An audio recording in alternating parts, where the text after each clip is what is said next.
সেই তুমি কেন এত চেনা হলে, সেই আমি কেন তোমাকে দুঃখ দিলে,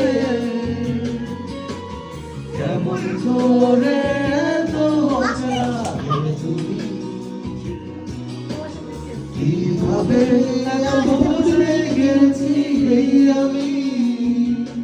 ও বুকের স্বপ্ন শুধু হাত ছড়িয়ে